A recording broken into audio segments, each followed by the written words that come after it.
Hello and welcome to today's expert panel event. I hope you had the most glorious bank holiday weekends. The sun is still shining here. I firstly want to say a massive thank you. Thank you for joining us on what is, I'm sure, a busy 4-day week. And I'm really grateful that you've all carved out the time to be here. I actually have an ask up front, if possible, which is it's always much nicer speaking to people's faces. So please, I invite you to turn on your cameras so that we can see the people that we're spending time with today. So I should start off by letting you know that I'm Laura, I'm creative director for Ivy House. You'll see some possibly familiar Ivy House faces joining us today, along with actually the most incredible panel of speakers who I will ask to introduce themselves shortly. But I just thought I'd give you a quick recap in case you've forgotten what you signed up to today. Today is all about how we get practical, really, how we accelerate the careers of minority groups, because what we know is when organisations are diverse and inclusive, they perform their peers on every single metric. So why is it that so few people from minority groups are holding leadership roles, particularly at the most senior levels? Well, that's what we're going to be exploring today, really. And I think the reality is that many are still facing huge barriers in the workplace. Now, for those of you who are not familiar with Ivy House, we are experts in two things: leadership development and behavioural change. And what's really interesting, actually, is we are asked more and more to create programmes to support exactly this kind of thing. And typically that's supporting across two different areas. So it's how we shift the dial from an organisational perspective in terms of culture, ecosystem, opportunities, the role of leaders, but also how we support the individual, what they need and how we empower them and equip them with the skills to step up. So I just wanted to flag before we delve in, today we are going to be looking at diversity in its broadest sense.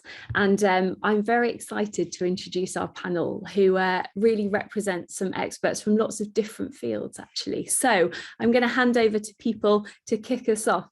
Sangeeta, could you just let us know who you are and a little bit about you? Sure, Sangeeta Clark. I sit here in London. I joined Bloomberg around 4 years ago. Prior to that, I was in FS for over 20 years. My role here at Bloomberg is really focusing on the advancement and really thinking about representation at all levels in the organisation. So I globally lead a team focusing on that. Amazing. Thank you, Sangeeta. Ralph, I'm going to hand over to you next, if that's okay. Sure. Afternoon, everyone. Ralph McBaden. I'm a chartered accountant by trade, and I work for a wealth management business in the City of London. At Charles Stanley, I also sit on the DE&I panel. And outside of work, my wife and I co-founded the charity Open Palm, and we exist to support young people to create equal and fair opportunities around employability and personal finance and other life skills that we have delivered through our online course and through work experience opportunities with our partners. Amazing. Thanks, Ralph. I'm also going to call out that Ralph is now a father. He's got a 2-week-old, so carving out time to be with us today, we are extra especially thankful for. So Janet, over to you. Hi everyone, I'm Janet Tidmarsh. I'm Head of Inclusion and Development at Whitbread. In case you haven't heard of Whitbread, you've probably heard of some of our brands, which include Premier Inn, Beefeater, Brewers Fayre, and a bunch of other restaurant businesses as well. I've been with Whitbread for about 4 years in this or other similar roles, and I would say the inclusion, how inclusion and development come together is definitely perfect for this call, but also where a lot of my passion lives as well. So wonderful to join you all. Amazing. Thanks, Janet. And last but not least, the lovely Neil, over to you. Thanks. Well, good afternoon, everyone, and thanks, Laura. So my name's Neil Trevina. I am the Director of Delivery here at Ivy House. So it's my pleasure to look after the delivery and execution of all of our programs. And the piece I really love about my role is getting to learn so much about all the amazing human beings across the world that we get to work with. Perhaps something that you might be interested to know about me. I was actually a police officer for 10 years in what seems like a previous life. And that experience actually is really relevant to today because I was part of an organisation down in the southwest in Bristol which went through a huge transformation in terms of building a workforce, nurturing, recruiting and growing a diverse workforce that really represented the communities that were served from a policing perspective. And so I'm hoping that I can perhaps share some of my key learns from that, as well as the work we do here at Ivy House. Amazing. Thanks, Neil. So an expert panel indeed. And really what I'd like to set the tone for is today is more of a discussion. So there may be some healthy debate in the chat. There may be some healthy debate between our speakers, and all of that is welcome. So really today is idea sharing.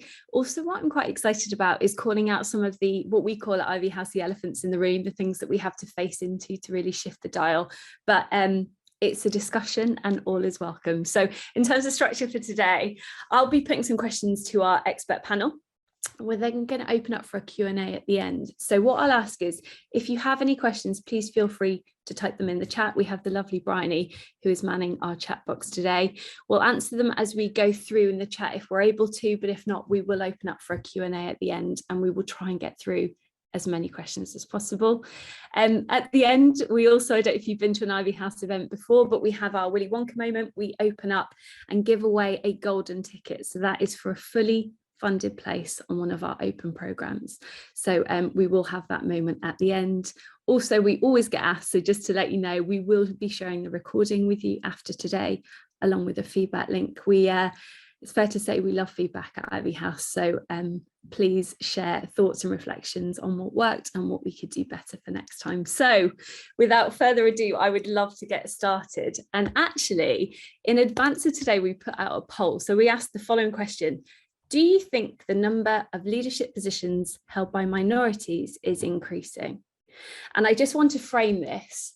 88% of organisations cited DE&I as a priority, and 83% of organisations have initiatives in place already. And the answer was 53% of people said no, and 47% said yes. So Janet, can you kick us off? Why is that? I think I've got the hardest question first. I'm still struck by your Willy Wonka moment at the end. That's wonderful. So hi everyone. I guess I've got a few thoughts on this one. So first of all, I think that a lot of businesses, it's great to hear how a lot of businesses are really thinking about D&I as a priority, because I don't think, if we asked that question 5 years ago, that we would have got that 89% that agreed it was a priority, and actually such a high percentage at 87% actively doing something as well, because I think in the past there has been a disconnect between businesses making noise or saying it's important versus actually doing the groundwork. From my perspective, I think there is a lot of groundwork in this area that is around inclusion. So, the retention and the experience of minority groups is really important as a foundation, I believe, in this work. And therefore, to go straight into improving diversity at any level as your first strategy would not be what I would advise, and would not be, I don't think, a particularly smart way of approaching it, because all you're going to do is churn people if you don't understand why the experience isn't as good as quite often for majority colleagues. So that might be part of the reason why there is a lag there, because if businesses are doing the groundwork around inclusion, they're thinking about their policy work, they're thinking about listening to their colleagues about why they're choosing to stay, what barriers are they facing, they're doing all of that groundwork around experience, then actually perhaps diversity isn't being driven forward straight away, and maybe there's a time lag there. I wouldn't attribute all of it to that, though, to be fair. I would say that there is more businesses need to do. I think as more businesses are citing it as important, more businesses are choosing to buy talent from minority groups, particularly at a senior level. And, you know, with that strategy, you've got a lot of businesses who are essentially looking for the same people a lot of the time, looking for people, you know, as part of their positive action, rather than building their own talent. And I think that's where the calls like this are so important, because actually we all need to be building our own talent and appreciating the value of people from different backgrounds. And there's lots of evidence to show that we are making some progress, whether we look at some of the government reports around gender, whether we look at the Parker Review and the progress that you know, 96 companies out of the top out of the FTSE 100 met the 1 by 21 target, for example. There is progress there. I'm not sure there's as much progress as any of us would like to see, which is why we're all here today, I think. Amazing. Thank you, Janet, and thank you. Apologies for such a big question to kick us off. Sangeeta, I'm going to come to you next, which is that I guess what we've got to do if we're going to shift the dial is to face into some of the ugly truths and acknowledge the elephants in the room. From your perspective, what do we have to acknowledge? Absolutely. I think there are a few, if I'm really honest with you, Laura, and certainly my time working in this area, I've come across numerous elephants in the room, and just piggybacking off some of the stuff that Janet was just talking about as well. So look, I think the first thing is around the environment. Some organizations focus, as Janet was just saying, on the D, on the representation piece, but with the environment is super important to ensure that as organizations bring in the diverse talent, that talent is able to be engaged, be developed and advanced in the organization. So that's one piece. There are a couple of other pieces that I'd like to highlight as well. And one of them comes down to the data. Sometimes I see organizations hiding behind the data. What I mean by that, I'll often hear in conversations, people sort of saying, oh, we've recruited X% of diverse talent, or our overall stats show that we've got X% of female individual employees or Black employees, etc. But actually, when you dig deeper into the data, we find that actually that diverse talent sits at a certain part of the organization, often lower in the organization. So for me, also making sure that we have this measurement piece, and really looking at where that talent sits, but also how we're growing that talent as well, and thinking about the long-term strategy around growing that talent and advancing that talent. And I know we'll spend a little bit more time on that later on. So that's my second piece. And then the third piece really is about leader accountability. Sometimes, again, we find ourselves in situations where we have these great initiatives, and we all give ourselves a pat on the back in terms of, oh, you know, there's a great initiative, etc. But as one of my colleagues says, you know, it's only, we need two hands to clap. And for us to make progress around representation of diverse talent, we need to ensure that the organization, that leaders play a role. There's a role that the individual plays and the role that the organization plays as well. And that piece is crucial as well. Amazing. Thank you, Sangeeta. I think that set us up really nicely. And actually, when I was looking at the questions for today, we were going to start with the individual and then move on to the organisation. And very wisely, Janet said to us, if the environment is going to be the kind of bedrock of what's needed to support progression, we really need to start there. So that's exactly where we're starting. So, Janet, how do organisations shift the dial? What kind of practical things can people do? Yeah, I think Sangeeta's started us off on the right lines with lots of this already. And like you said, Laura, I'm really passionate that actually we face into the environment first. It's very easy to go, right, we need to increase our representation, whether we're talking from an ethnicity perspective, disability, LGBTQ+, you know, any particular underrepresented community, and go, right, we need to give them some extra development.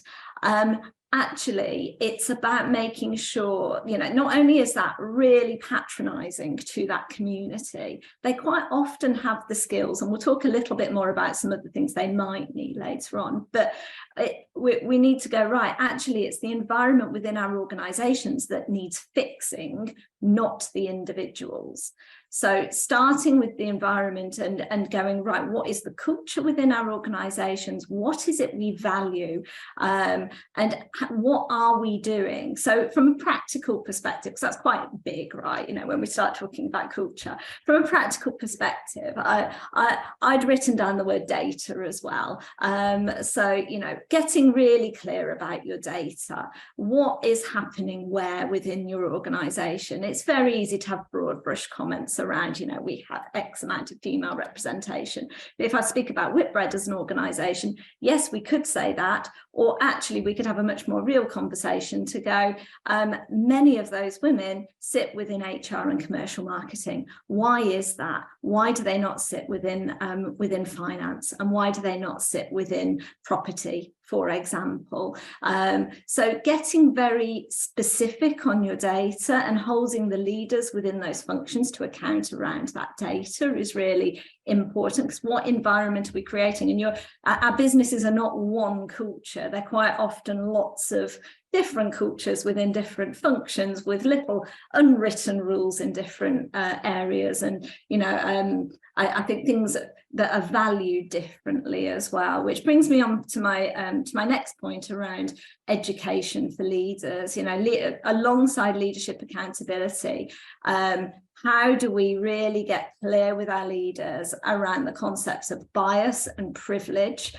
Because those two things quite often underpin performance ratings, underpin talent identification, underpin who gets the extra development.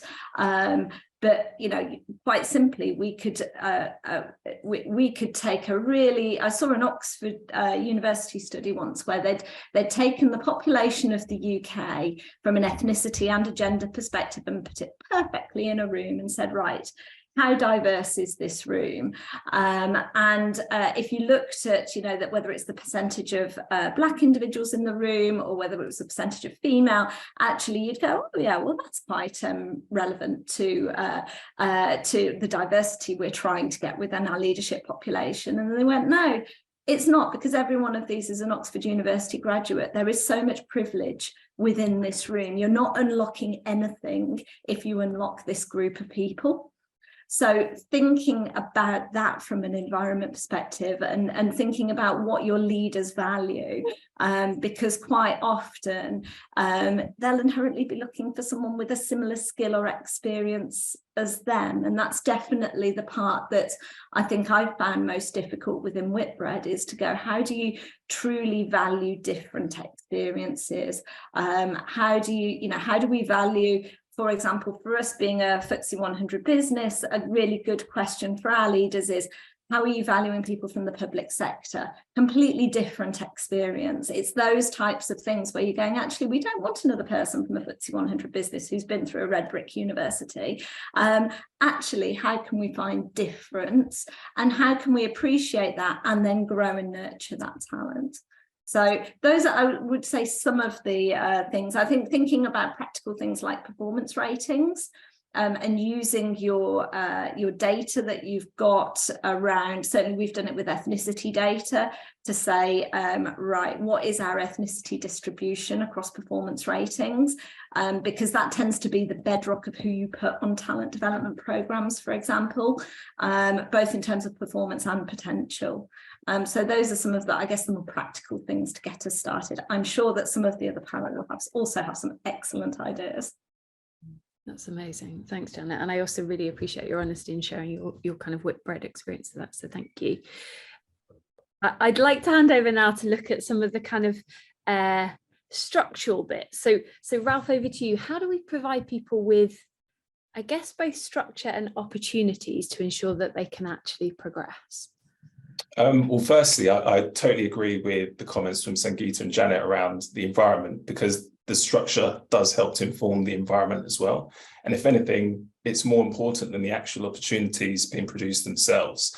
To give you guys an example, I work with young people whose school is 1 mile away from the City of London, but don't feel that the offices and the businesses just down the road are environments that they can be in and have the opportunity to be in. So when companies get that environment and that structure right, it can help create that inclusive atmosphere that young people actually want to go in and work in. And in terms of what organizations can do, much of it is common sense things around assessing the current state of evaluating the organization's current DEI landscape, identifying the gaps and understanding the needs and aspirations of all the employees that are in these groups that we're trying to serve.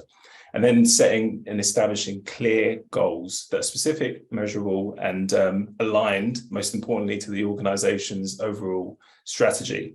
If we don't have that tie-in, then it's obviously harder to get buy-in and pull in the right direction if it's not linked to the organization's overarching goals. And as we mentioned before, leadership commitment is absolutely essential, not just from the top, but from all levels. And often you might find leaders high up in the business either delegating it down and not really buying into it and supporting it as much, but it needs to be consistent throughout all levels of the organization so that it can be felt by employees at all levels of the organization too. And then around training and education. So this is an area where I've never really felt DEI has really hit the nail on the head yet. I always feel like whenever you're offered DEI training, the first thing you're thinking is, another training. And then if it's a DEI topic, you're already starting on the back foot. So I think some work needs to go in terms of how can we rephrase or re-educate or retrain around DEI topics. And to be honest, I don't have an answer for that. So if anyone wants to jump in, then please, I'd love to hear suggestions on that as well. And in terms of creating the structure, I think we need to have more employee resource groups. So safe spaces and environments where it can encourage employees to bring together their individual ideas, identities, and experiences.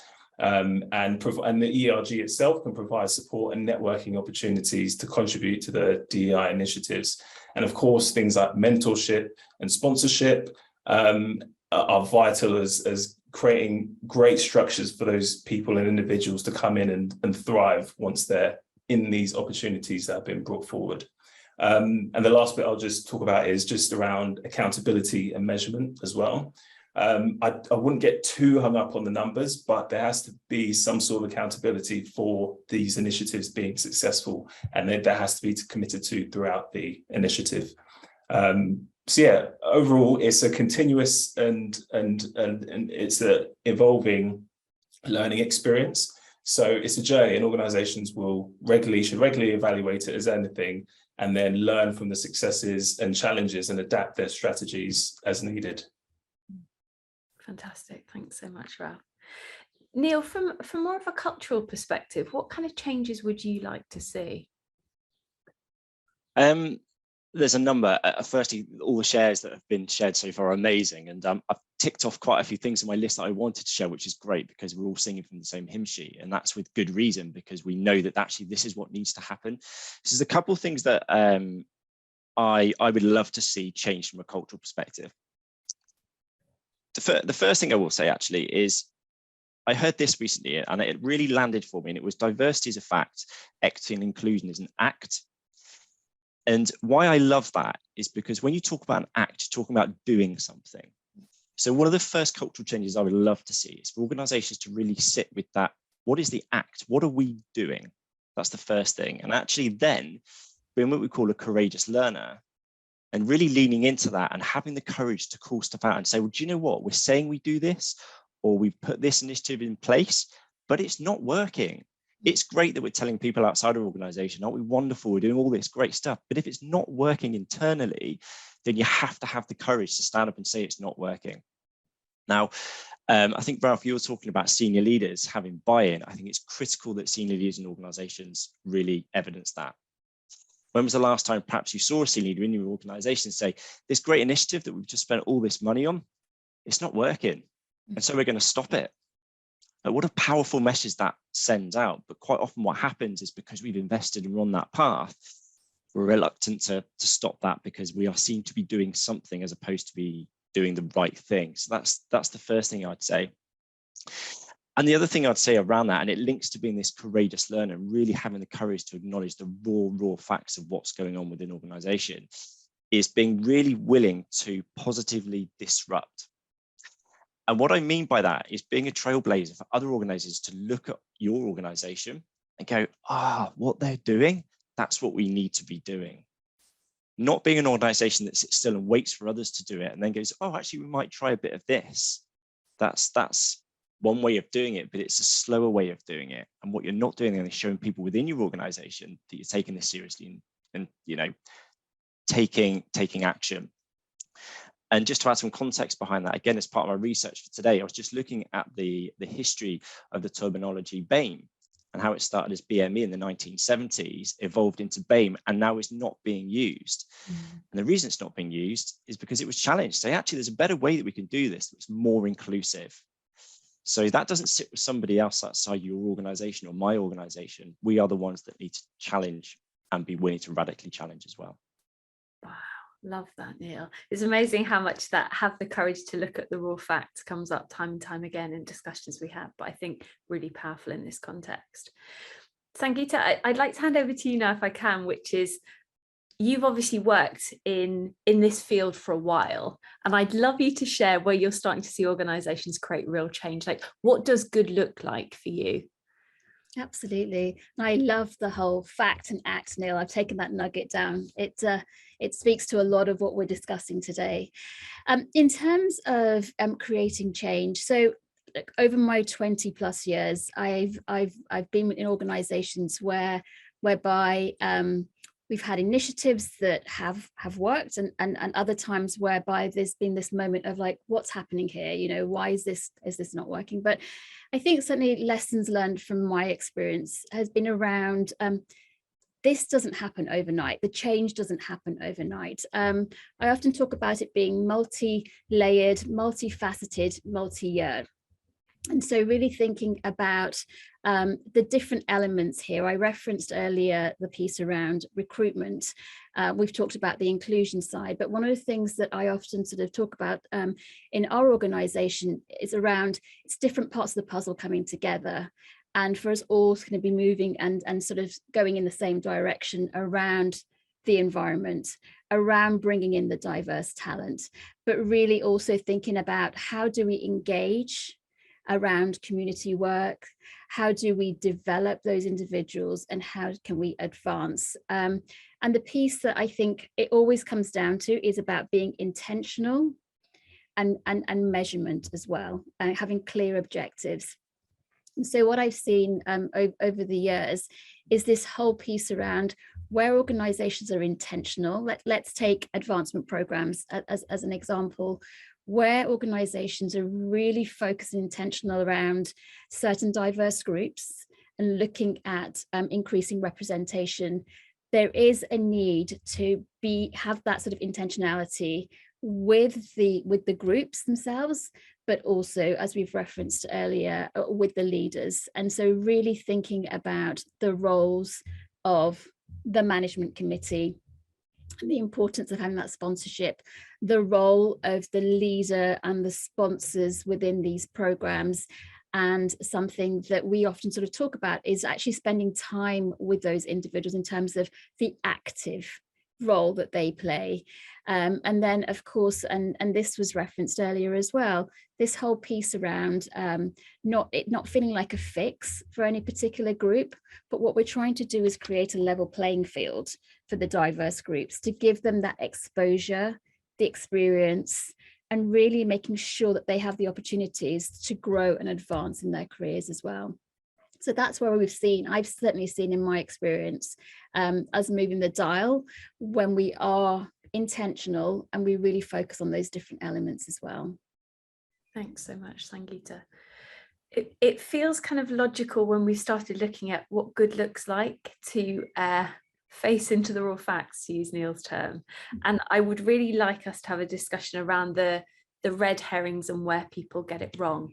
So Janet, from your perspective, red herrings, what are we looking at here?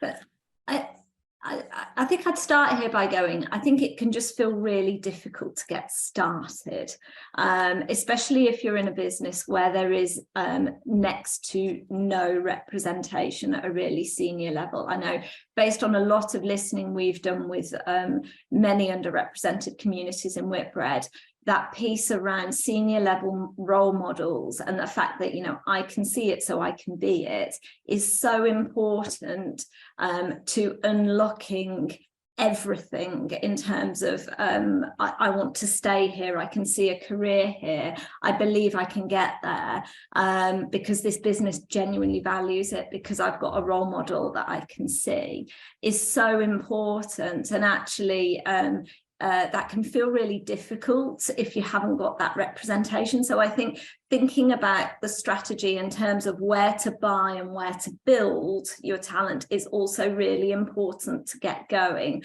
to make sure that you're doing those in an intentional order to make the progress that you need. And I think where organisations have gone too hard over just buying a load of talent, going after diversity, not thinking about the retention element, the environment element, I would say that's the big red herring, because you'll be chasing an ever-moving target. So putting the time and effort into retaining the individuals that you do have, regardless of level, and really doing listening with them, I guess would be the opposite end of that. I think we probably all work in businesses where we're running really fast generally, you know, pace of business is fast. And I think this is often, it can cause a red herring, or it can cause barriers in terms of making progress here, because quite often, I don't know about any of you, but I'll be speaking to a leader or an HR business partner, I'll be saying, well, that, you know, they just need somebody now.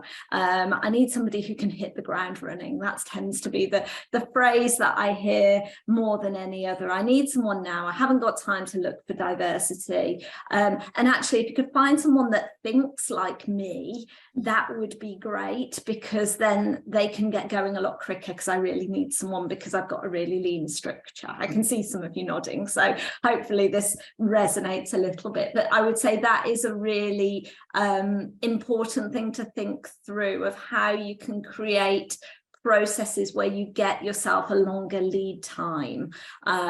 So that might be earlier visibility of when someone is about to resign. That might be better talent planning, just in case. That might be your risk register of who's about to go. All of those things, whatever you can practically do to give yourself more time to really start to think about, whether that's internally or externally, where's your diverse pipeline coming from. And I'm thinking about diversity in terms of, you know, the breadth of underrepresented groups. So I think that can be a bit of a red herring to go, I've looked and I can't find anybody. Actually, if you've only given your resourcing team 7 days to look, and it's a really, you know, it's an area that sometimes, let's face it, within society, there are areas that are harder, certainly to find ethnic diversity. For example, we have a property function you know, construction is broadly white male a lot of the time, if you don't have a lot of time to find people.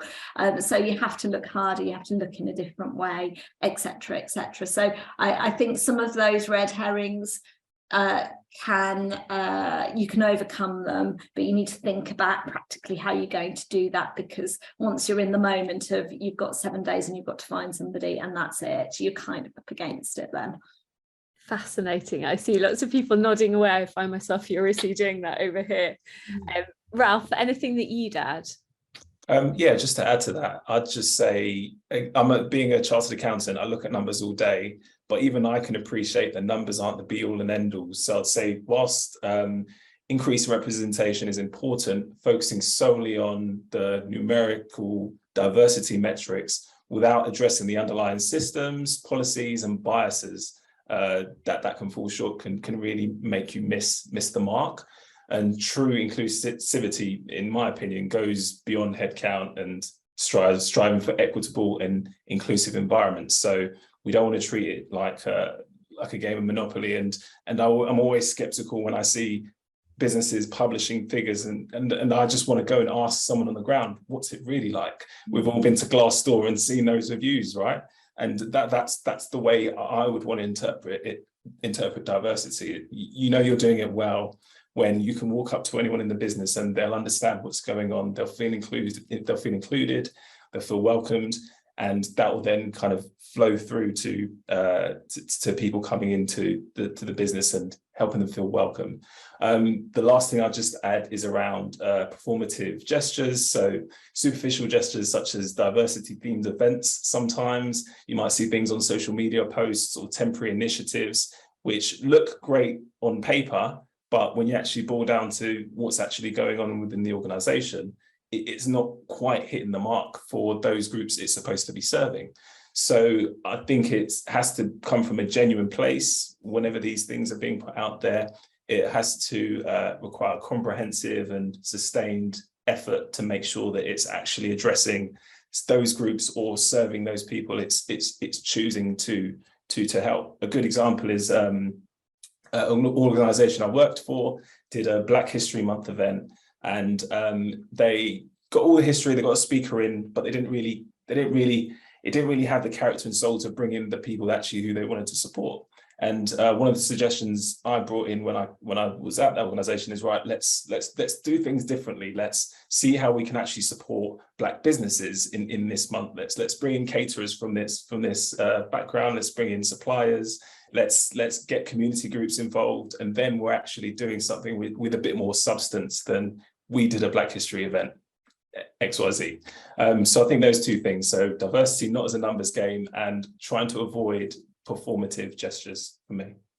Can I just add to what Ralph said there? I think there's a real danger sometimes with our DE&I efforts that we talk about communities, not with communities.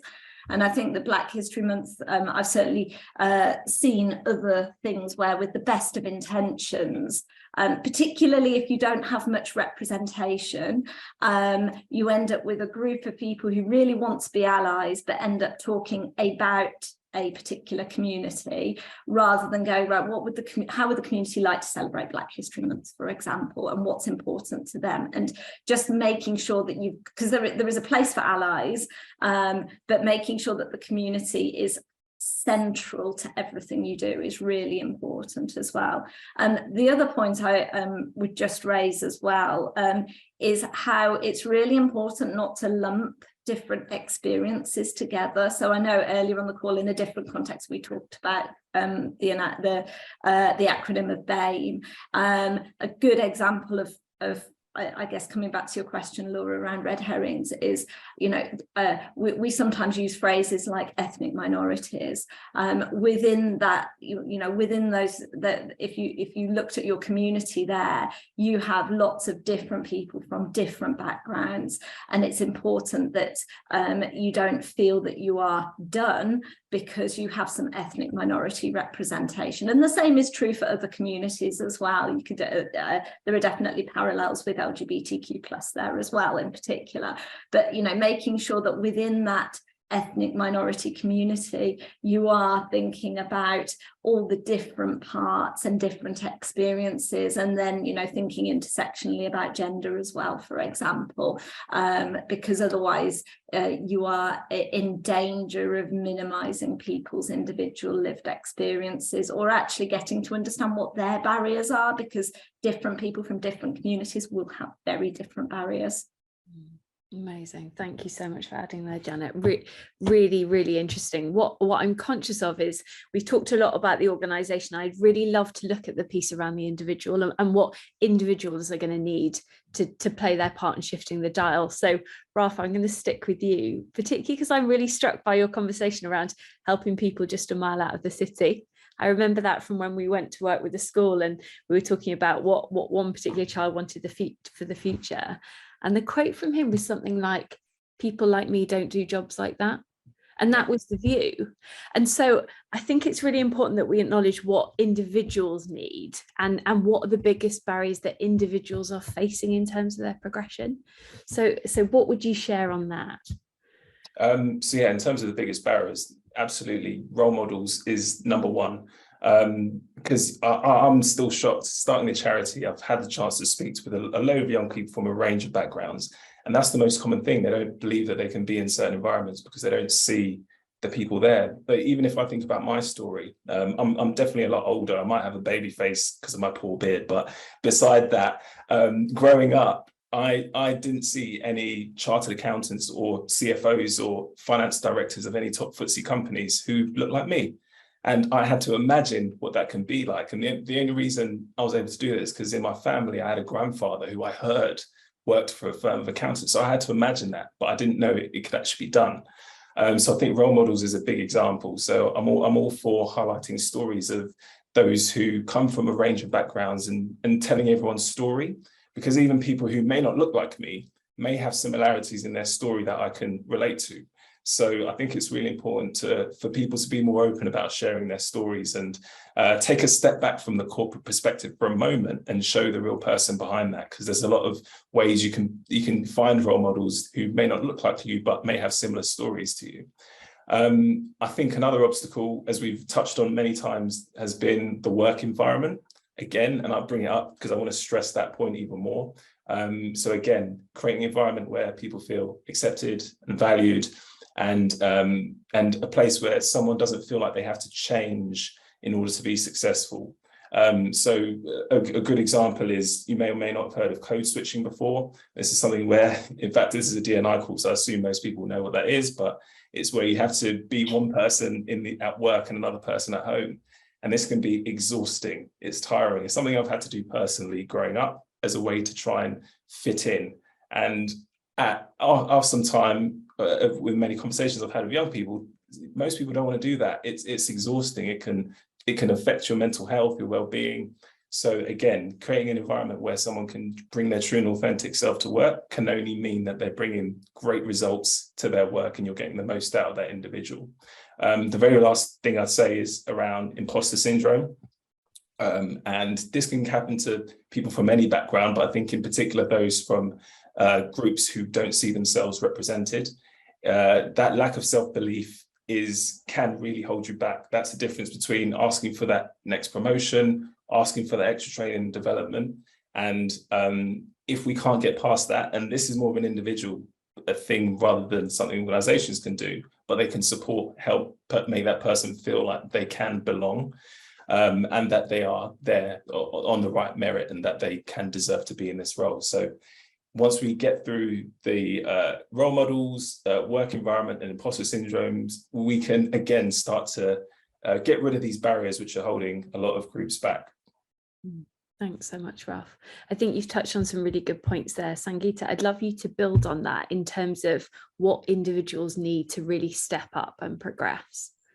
Absolutely. And I agree everything you said there, Ralph, in terms of it's the E, right? It's the E of the DEI, and really making sure we're creating a level playing field. But to our conversation, it's around making sure that the organization plays a role. So it's great having the role models, it's great having the environment, but we need to have a role that the organization, that the leaders play as well. And certainly from my experience, in terms of thinking about these intentional active programs, one of the things that we really focus on is around how can we ensure that we provide as much, if not more, support to the organization and the leaders in the organization as well, because what we need to think about is the exposure, the experience and the sponsorship these individuals need to grow in their careers as well. And the assumption sometimes is, I can be a mentor, I can be a sponsor, but really ensuring that the said mentor, sponsor, manager of individual really understands what the diverse talent is going through as well, understanding the headwinds they're facing, understanding the imposter syndrome that we just spoke about as well. So it's not just a case of, you know, your role, manager X is Y. It's really ensuring that they are giving that development and training around what their direct report, their sponsee is going through as well, so that they can put themselves in a place where they can support the individual in a very active way. Thank you. It feels fitting that we kind of move on to more of a specific training angle. And Neil, as our training guru, I'd love to come to you on this one, which is, from a training perspective, what does it need to cover? Like, what kind of elements do people have to consider to make this kind of training really effective? Yeah, just before I answer that, I just want to speak to something actually, and it's come up again a few times, and Ralph, you mentioned it around role models. And I think it's worth just saying that actually, if you were to become a role model for somebody and you were to mentor them, that quite often comes in an element of stereotype in your mind. So I have to be this person that can let that other person know how to do something. That's a huge amount of pressure you put on yourself. And actually what happens then is your motivation behind the conversations that play out is quite often to be right. So, they've asked a question that they're unsure of, whoever it is. I'm a mentor, I have to come up with the right answer. So actually one of the things you can do, or people can do, to really take that pressure off is to say, right, okay, well, if I'm motivated by learning as opposed to motivated by being right, all of a sudden we're going off on a very, very different angle, and the conversations will evolve. Naturally, you become more vulnerable, you can share, and the conversations are more fruitful. So are you motivated by being right?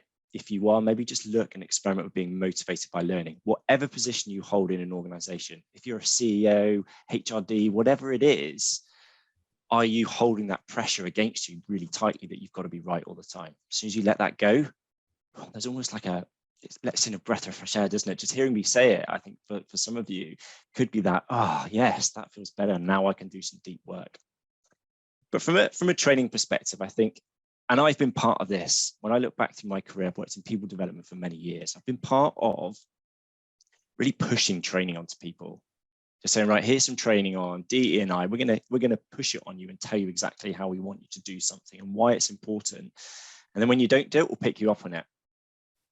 That isn't a very positive environment for people to learn, because quite often you're not addressing the things that are really important to them. And actually, when you strip it all back, the first thing I would say is your bed, if you like, for future interactions from a learning perspective need to be on self-mastery. You need to help people firstly understand who they are, so they can understand what's important to them. If you're delivering, you need to understand who you are and what's important to you. One of the things we do here at Ivy House on our programs is really help people understand what their values are, for instance. Now, all of us on the call today will all have a very, very different set of values, which are unique to us. The moment somebody pokes those or they're jeopardized is the moment I retreat. I'm not going to engage with something. But actually, if I can have a conversation with somebody or engage in a program which honors my values, or at least acknowledges them, now I'm listening. And actually, what we then need to do is help people be the masters of their own mind, really lean into being a courageous learner, and also really making smart choices in their career that really put them in what we call their element as well. So actually, when their skills and their passions really collide, if you can help every single individual in your organization navigate that, all of a sudden you've got this amazing bedrock, if you like, to go, right, now we're going to talk about bias. Everyone will say, this is great because this is how I relate to that. That's interesting. Laura, you tell me how you relate to that. Wonderful. And then what falls out of that are the initiatives that support the training, such as the process changes, et cetera, et cetera. So self-mastery is critical. So it's looking at things like limiting beliefs, but really taking time to do that as well, really helping people understand that on an individual level. But it's also around the role modeling. It's about the one-to-one coaching. It's not about getting people together for a program and saying, that's it, done for another 12 months. It's, here's the knowledge we're going to tell you, and this is how we're going to do it. Now, in the flow of work, when you are coming up against issues that perhaps are preventing you from applying for a role, whatever it is, that's the moment that the learning takes place. Let me come with you and see what's getting in your way. As a leader, that's my job to remove those barriers. And also say, I don't know how to deal with this. How can we work through this, or maybe get some advice, whatever it is. So there's a few things that I would say are really critical, but self-mastery should always be that starting place for everybody in the organization. That's fascinating, Neil. And it's interesting, your statement on having the courage to face into the raw facts is is that can be a challenging thing to do, and often we don't role model doing that at a senior level, and that culture where you can call things out is really critical to this and needs to be a really important point of training. So thank you for sharing. I'm really conscious of time, so I would love to open the floor to some audience Q&As if I can. Bryony, have we had anything through the chat that you'd like us to answer? Yeah, we've had a couple of great questions actually. The first one is around the data and metrics point, is how can you collect the data aligned to GDPR, and if it's self-disclosure, how do you encourage that? Wow, I mean, look at you here, Janet. I sense you know I'm coming to you for this one.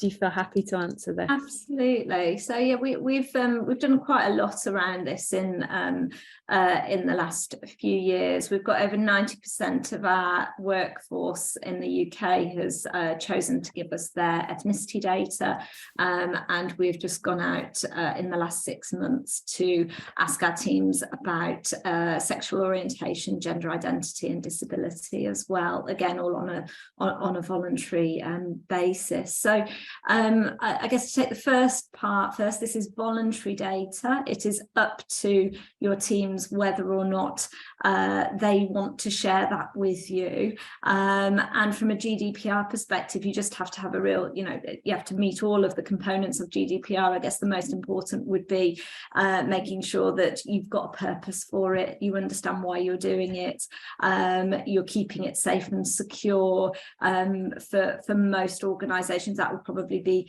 on their HR system somewhere or in another secure format. So I won't go into the GDPR specific elements of that. I guess from an encouraging people to give us quite personal data, we thought really carefully, particularly I would say about sexual orientation and gender identity, because I think that there are elements of your identity which could be visible, and there are elements which you may not want to share with anybody. And actually we built a part of our HR system specifically for this and said, we'd love you to share it. These are the reasons we want you to share it. This is part of our journey for inclusion. You can see what we've done with ethnicity data around pay gap reporting, around representation targets. We would love to do something similar with our data in different areas, but we don't have the data. And then an element of, if you give us your data, it is not our, we are not here to out you at work.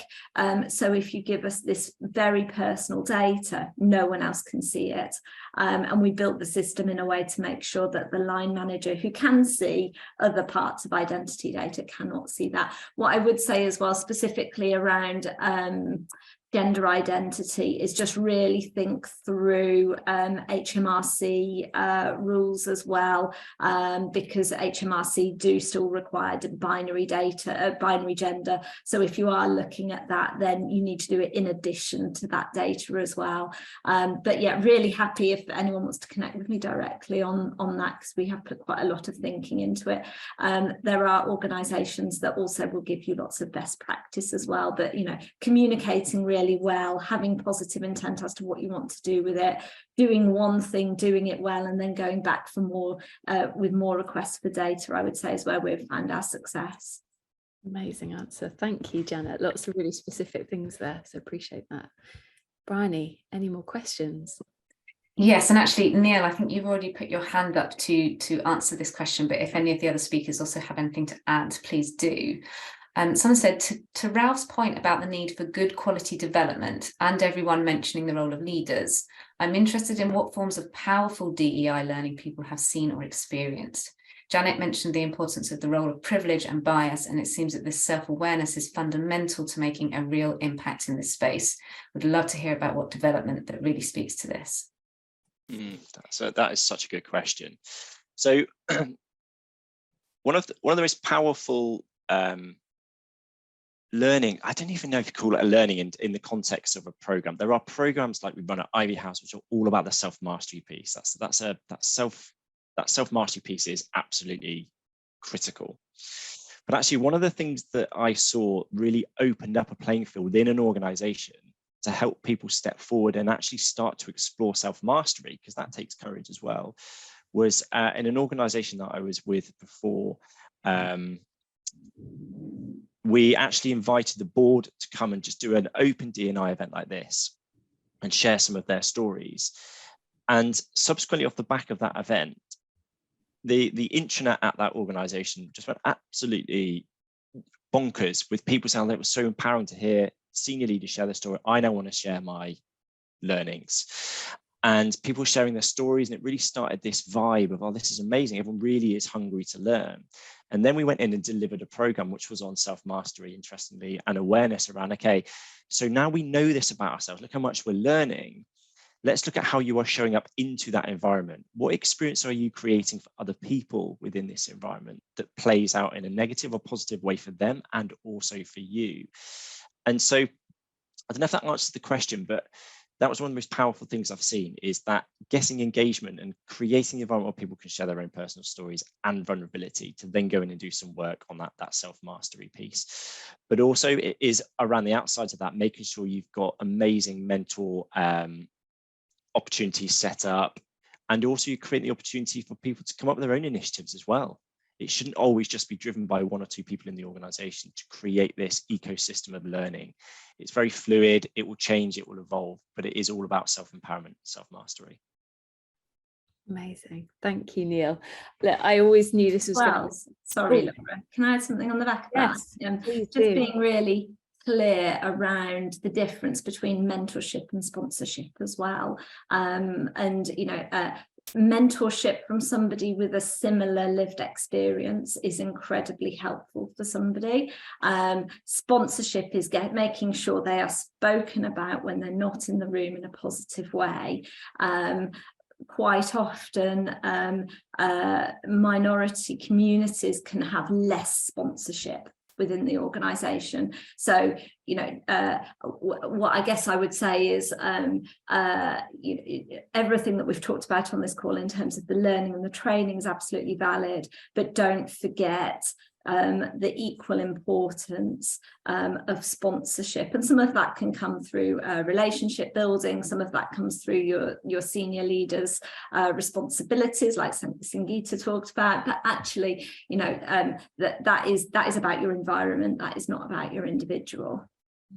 Amazing. Thank you so much, Janet. I'm really conscious of time, and we are approaching the end of this session. And this was always going to be a discussion. It possibly was going to be the start of maybe a series of events. So it's really nice to kind of make a start with this and open up the conversation. I'm really grateful to all of you for posing the questions, and also just having the conversation and building. I think what I've taken from today, apart from lots of beautiful articulations, I can see it, so I can be it, buy versus build, multi-layer, multifaceted, multi-year, so much. But one thing isn't going to shift the dial. But I think having an opportunity to have honest conversations like this hopefully will contribute to us doing so. So I'm really grateful to all of our speakers. I'm really grateful to an incredible audience for joining us today. I'm looking over to my left. Apologies for this, because I have been sent a message with our golden ticket winner. This person has won a fully funded place for themselves or someone from their organisation to go through our Life Leader programme. So I believe Nora or Lindsay will be in touch with you, and our winner is Gabrielle Johnson. So well done to you, Gabrielle. That is it from me. So huge Ivy House thank you. Enjoy the rest of your hopefully sunny day, and hopefully we'll see you at the next Ivy House event, which is running on the 27th of September. That's it from me. Thanks, guys.